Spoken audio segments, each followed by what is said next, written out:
I tell you what, I've got Tito Mboweni's friends with me, Martin, Kingston, and Trevor, Manuel, and I just don't even know where to start because, I mean, Martin, you've written a piece this week reflecting on the life and times of Tito Mboweni, so you know him for at least 4 decades, if my maths is correct. As we now prepare to receive that cortege, what's going through your mind about the man Tito Mboweni and just how much South Africans are saying we still needed him, even if it was in the private sector? Yeah, well, I think that we can all agree that it was a life well lived. We'd have liked him to have been with us here to celebrate what he's achieved. He and Trevor, I have to say, were the architect of much we have to be grateful for. And those seeds were sown very long ago, as you say, more than 40 years ago. He was frank, honest, charming, sometimes confrontational, but always true, not only to himself, but true to the country. And I think many of the people here today and those in the country have acknowledged that in what they've said over the past several days. Sometimes confrontational, Trevor, Manuel, the era of the 3 TMs is something that South Africans have been reflecting on. Thabo Mbeki, Trevor, Manuel, Tito Mboweni, what a time it was. It was an incredibly good time, and I think that part of that time is due to the resilience of Tito Mboweni. When I first met him on his return home in 1990, the one thing that he was focused on is the quality of life of people.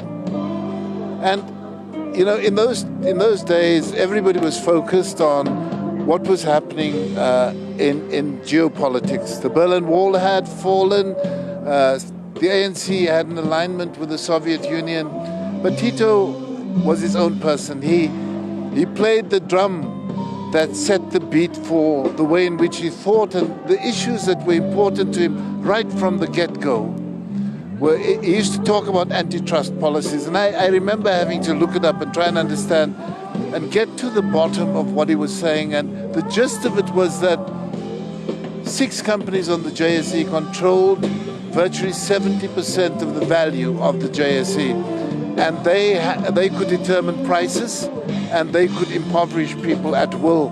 And if you broke that, other things could happen. Now you look back over the period and we've got very strong competition policy, that antitrust that Tito was talking about. But because you broke up companies and compelled them to behave differently, you could also bring in the Minerals, Petroleum Resources Development Act and compel breakups of these large companies, create opportunities for BEE. And then beyond that, you look at the legislation he led as Minister of Labour. Every working person in South Africa must look to the life of Tito Mboweni, look to his leadership and say the basic conditions of Employment Act, the Labour Relations Act, the Employment Equity Act, and then NEDLAC, all of those came from his mind, his pen, his determination, and that was how he lived. And even when he left government after a decade as governor of the Reserve Bank, he continued to be in the public space with new ideas, new policies, and he was an ideas person. He was an ideas person, but the other thing I remember most about Tito was that though he had strong opinions, he was also very tolerant of people. So if you look at the range of tributes of this past week, you will find many from opposition politicians who didn't ever feel that Tito, in disagreeing with them, attacked them as people, and he didn't ever lose his respect for them. All of that makes him a uniquely responsible and exemplary leader.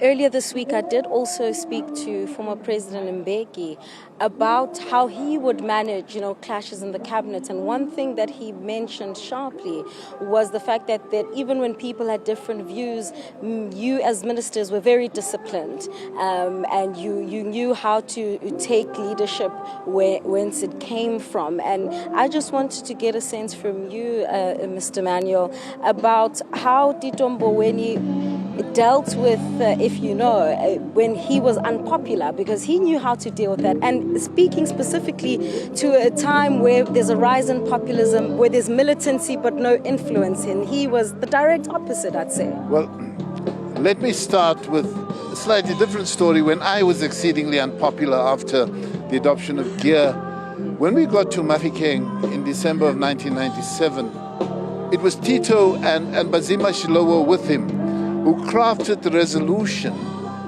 that I think is a resolution for all time.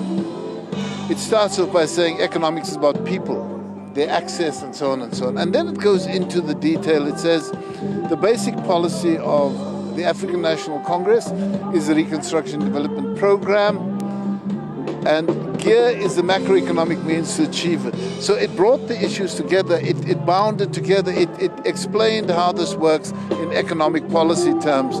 And Tito, I think, bailed out the ANC, bailed out that conference. There was a lot of talk of blood on the floor in Mahikeng, and it was Tito's wisdom, his foresight, his determination that demonstrated that. So that's one side of it. The other side is in cabinet. As you can imagine, there are always differences of opinion. The problem about cabinet is all are equal, and every minister is persuaded by his or her department that their issues are paramount. And so it sets up this interesting constructive clash. And the way in which Thabo Mbeki managed this was he'd observe what people were saying, how they were saying it, and then he'd invite us home. Generally from about 9:30 at night, and he could sit there until 3 or 4 in the morning and talk a matter out. And it would be the one opportunity where you could listen to each other, listen to the authority that we each had in policy and from various authors. And by the time you rise, you know that the matter is resolved. It's closed. You know that an agreement has been struck, and that happened time and again. And there weren't ever scores kept about who won, who lost, because the broad objective was to act in the best interest of the country. That was what Thabo Mbeki did. That's how the guardrails were set up. In fact, Madiba did exactly the same. I remember early in the process, Madiba walking on the lawn of Mahlamba Ndlovu with his one arm on Tito's shoulder and his other arm on my shoulder. And we walked up and down that lawn, and he was talking us through to reach an agreement. And that is leadership. It understands that you've got to get people, especially, as Madiba used to say, young, hot-blooded people, to think differently and arrive at conclusions differently. And I think Thabo Mbeki was a master at pulling us together like that. And many times Tito and I would spend the night with Thabo Mbeki talking issues. We were the naughty boys from time to time. Very quickly, Martin, and of course Tito Mboweni then becoming finance minister, wearing a completely different hat, taking us through one of the worst pandemics this world has ever seen. Just the role that he played in bringing you all together, especially with that relief fund where all sectors were brought together. Yeah, well, exactly as you say, he was past master in compacting, in bringing all social partners together, and the pandemic really was an existential threat.